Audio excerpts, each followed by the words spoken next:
The men's 100 is going to be great. Christian Coleman is back and entered here. We haven't seen him race since Rabat. He pulled out of London. And he's going to be facing some really fast dudes. Again, Noah Lyles. He's also going to have, we're going to see Cameron Burrell in his second Diamond League race.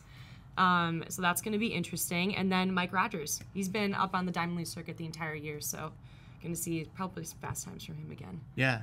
It's so cool. I'll say it once, said it again. It's so awesome that Lyles and Coleman are like racing a bunch this year. I wish Baker was in there. Baker has so many points. Yeah. He could lend other competitors points and still be fine. Yeah. So I understand he maybe wants to rest up for the Diamond League final, but it's just great that we're getting Lyles v. Coleman. And the races Coleman hasn't run, it's not because he hasn't wanted to. It's because physically he's just not been able to do it. So and I would say props to him for not just shutting down his season either when he could have, when he's not running nearly as fast as he was obviously indoor or last outdoor season. My race to watch, the women's 200, this race contains so many interesting subplots in it. So you have Dina Asher-Smith coming back after the 2189, going heads up against the only woman who I think could, well, her and Tori Bowie. There's two women who could contend with Asher-Smith in 2019. Shaunae Miller's one of them. Shaunae Miller's broken 49 seconds this year in the 400. But then beyond that, with the Americans, you have Jenna Prandini, who, guys, I bet you didn't know this, is a Diamond League leader in the 200 right now.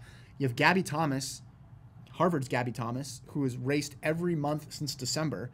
She can get a place in the Diamond League final. I don't know how she's still doing that, by the way. Yeah, it's incredible. You have Shelly Ann Fraser-Price. This will be her most high-profile race since coming back after delivering a baby last year.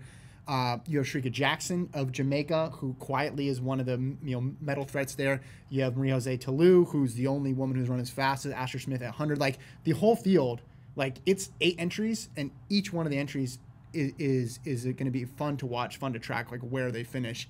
And if the conditions are good, we could see something crazy fast with Asher-Smith and Miller. Yes. I'm excited because who would you pick head to head? Right now, I'm taking Asher-Smith. Okay. I'm taking Asher-Smith. Maybe recency bias, just because we saw what she did in Berlin. But the list of people who can beat Shaunae Miller is very short, and the list of people who can beat Asher-Smith very short. Yeah. But they include each other on it. I'm gonna go with Miler-Uibo. Oh. Can't argue. I mean, 48, 97. I also think she's more well rested. True. And after seeing her put away that 400, I don't know. I just think she's super strong. Yeah. Credit to her for racing a lot this year too. Yeah. Right? She's got she got a big rival in the 400 with Nasser, and now a big rival in the 200. Lincoln, what do you got?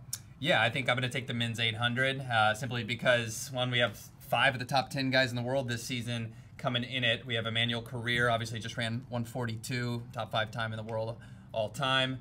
Clayton Murphy, talk about just where his season started and where it is now. I think his first race, granted I know it was in Seattle and mattered little, he didn't break 150, and now he's back to 2016 Clayton Murphy, which was significant because there were some murmurs about is this NOP thing going to work for him? That's their first 800 guy, and it certainly has. He ran 143.12 a couple weeks ago in London, so you get a rematch between Career and Clayton Murphy, but don't forget about guys like Ferguson, Rotich. I'm looking through my list here to make sure I catch everyone. Jonathan Kitlit, Adam Schott. I mean, just the list goes on. Oh, man, he looked good. Brandon McBride, too. Brandon McBride, who, has broken out this year. I mean, we could see several sub-143s here. I haven't looked at the weather yet. I don't know how. I'm assuming it's cloudy. Yeah. It's England.